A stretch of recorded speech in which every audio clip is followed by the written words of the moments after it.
But let me say now that when government politicizes allegations and the headlines condemn without facts, you undermine the justice system. And that doesn't serve women, and it doesn't serve men or society. Of course, everyone has a right to come forward, and we applaud their bravery and courage in doing so. But allegations must still be scrutinized and verified, whether made by a woman or a man. That is our basic justice system. I understand that there are moments of intense political pressure and media frenzy that cause a rush to judgment. But that is not right. It's not fair or sustainable. Facts still matter. A firecracker can start a stampede, but at one point everyone looks around and says, "Why are we running?" The truth is ultimately always revealed. The Attorney General's report was designed to be a political firecracker on an explosive topic, and it worked. There was a political and media stampede. But the truth will out in time. Of that, I am confident. Now, there are moments in life that test our character, that ask us, are we the person we believe we are? Or are we the person we try to be at our best? You know me. I am a fighter. And my instinct is to fight this because it is unfair and unjust in my mind.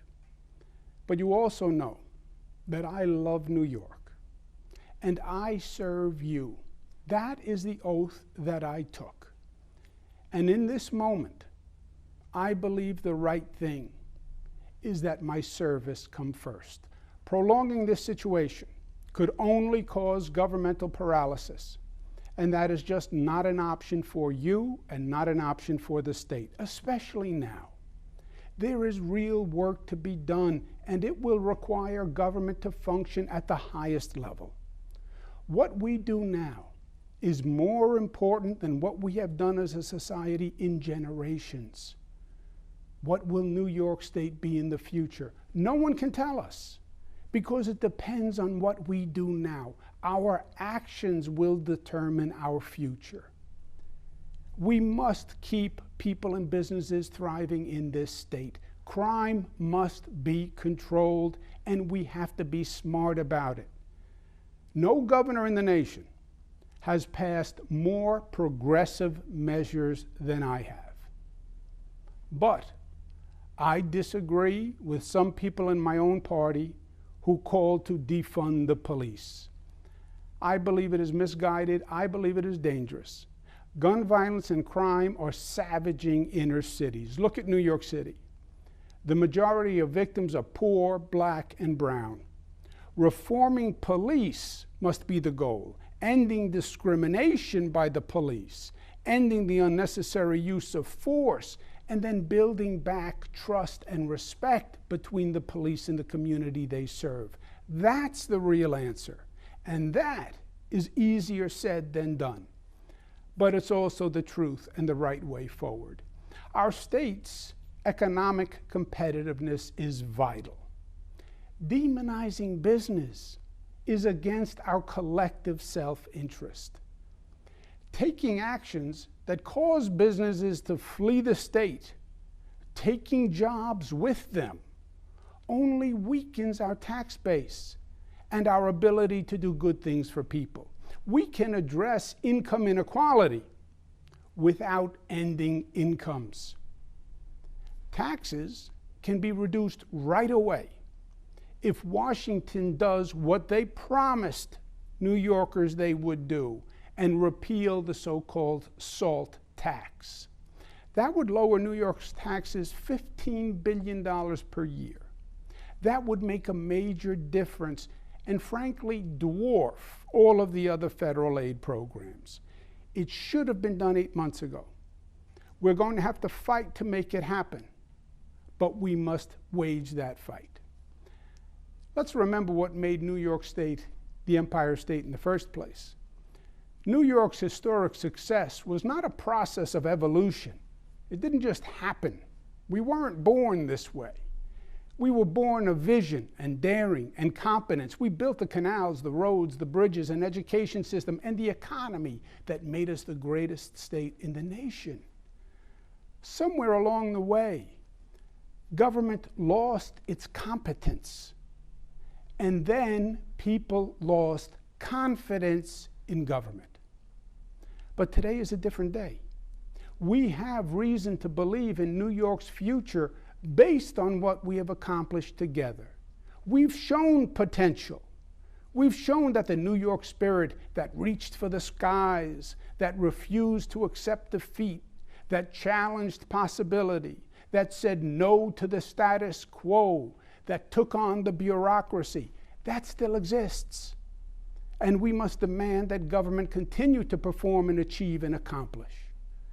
We've embarked on the most aggressive green energy plan in the nation. Not talk, action. Hundreds of projects all across the state starting now. New transmission lines for a green grid. We are rebuilding our upstate airports. Buffalo is building back. A new LaGuardia airport, first new airport in the nation in 25 years. A new JFK airport. A new Penn Station to end the hellacious conditions of Penn Station. More affordable housing than ever before. These projects are underway and essential to complete quickly and effectively because they are literally building our future. We cannot go back to the old days when government talked and government debated and government issued a lot of press releases about what they were doing, but they never made a difference in people's lives, and they never improved, and they never built. It's not what we say in life that matters. It's what we do. And the same is true for our elected officials and our government. We have developed over the last decade a new paradigm of government in this state. A government that actually works and actually works for people. It sounds simple, but it's all the difference in the world. We cannot go backwards. We must focus on the immediate threat, which is the Delta variant and COVID. And I'm very concerned about this personally. Please don't forget what we learned together last year. And don't forget what we accomplished. We went from the highest infection rate in the nation to the lowest. We did what no one thought could be done. Why? Because when the rest of the nation put their head in the sand and denied science and played politics, we faced up to the facts. And we made the tough but necessary decisions. And while our infection rate went down, other states have been going up. And now the situation is reversed. New York has one of the lowest infection rates in the nation. And other states are seeing rapid increases. It's sweeping Florida, Texas, Alabama, Arkansas, South Dakota, and more. So now we must realize the reality that the spread will inevitably affect us. And we have to act before it becomes critical. Here's my advice. School opening is approaching. Teachers must be vaccinated for their protection and for our children's protection. Masks must be required in high-risk areas, and private businesses must mandate proof of vaccination for large gatherings. Now, this simply will not happen without a state law mandating that it happen. Local politics are too intense. Private businesses cannot and will not enforce the law. Local police must be mandated to do that. But we must take these actions. Let us remember, political procrastination is COVID collaboration. We know the choice is between the politically contentious or the medically infectious. You decide which is worse. The most important lesson I've learned in the past 15 years, and the one that gives me the most hope, is my belief in the essential intelligence and goodness of the people of this state. I said when I started, I work for the people. I work for you. And to me, that is everything. My faith has been in the people, not the politicians, and not even the political system. I know too well the flaws of the political system. I believed and still believe that New Yorkers, informed with the facts, when they believe the facts, when they believe they're told the truth, they will do the right thing, even when it's hard. I went to you when we had to tackle the moral and legal question of marriage equality and equal rights for the LGBTQ community, and you made the right decision. And you led the nation in changing policy. I went to you when we needed to address the difficult issue of gun safety and mass killings and banning assault weapons. And yes, it was hard. And you did it, and we saved lives. I went to you when we needed to address the problem of struggling families to raise the minimum wage for millions of New Yorkers so they could have a better life. And you did it. And the overall state economy grew. I went to you when we had to stand together to attack racism and anti-Semitism because it's not who we are and it's not what we believe. I went to you when we needed to stand strong against the COVID beast. I went to you to wear a mask and stay home and take a test and get the vaccine, and you did. Every time, without fail, the people of New York have done the right thing. They have chosen inclusion over exclusion, hope over fear, and love over hate. It's not easy, but it's possible. And I know it's true because you proved it. You are the you in unity, and New York chooses unity over division every time. I believe that for New York, the best is yet to be, because I believe you will make it so. In sum, we didn't get everything done that we wanted to, or even everything we should have done. And we didn't always get it quite right.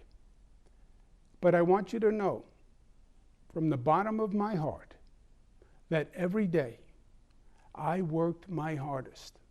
I gave it my all, and I tried my best to deliver for you. And that is the God's honest truth.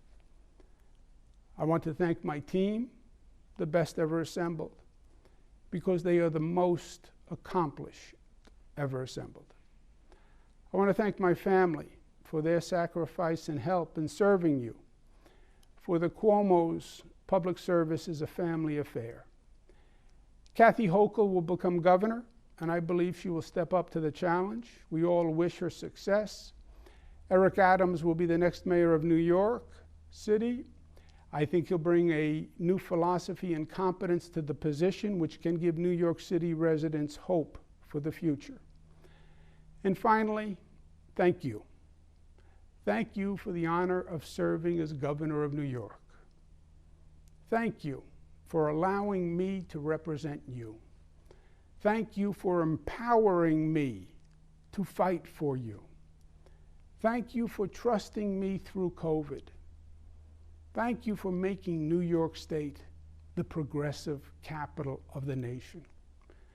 Thank you for vindicating E.B. White's words, often quoted by my father, God rest his soul, when he said, quote, "New York is to the nation what the white church spire is to the village, the visible symbol of aspiration and faith, the white plume saying the way is up." thank you for the honor of serving you. And never forget, always stay New York tough, smart, united, disciplined, and loving.